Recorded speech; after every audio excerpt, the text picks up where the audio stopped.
عام طور پر میں دن میں واک کرنے کے لیے نہیں آتا، لیکن جب دن میں واک کرنے کے لیے آتا ہوں تو یہ کام ضرور کرتا ہوں۔ دیکھیے یہ کیا ہے، نظر آیا آپ کو؟ میں یہاں سے کو نظر آ جائے، یہ کیل ہے، اور اللہ کے رسول صلی اللہ علیہ وسلم نے فرمایا ہے کہ راستے سے جو تکلیف دہ اشیاء ہوتی ہیں ان کو اٹھا دینے میں صدقہ ہے۔ صحیح بخاری کی روایت ہے۔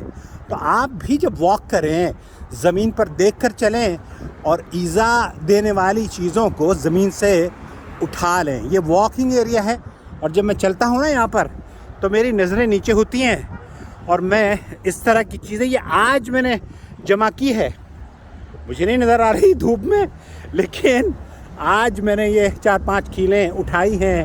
اللہ تعالیٰ سب کو توفیق دے۔ پلیز اسے دیکھنے کے بعد اس عادت کو اڈاپٹ کیجئے، راستے سے تکلیف دہ چیزیں اٹھائیے اور اجر کمائیے، اور ہمارے چینل سے جڑے رہیے، ویڈیو دیکھتے رہیے۔ السلام علیکم ورحمۃ اللہ وبرکاتہ۔ اوکے، اب نظر آیا ہے۔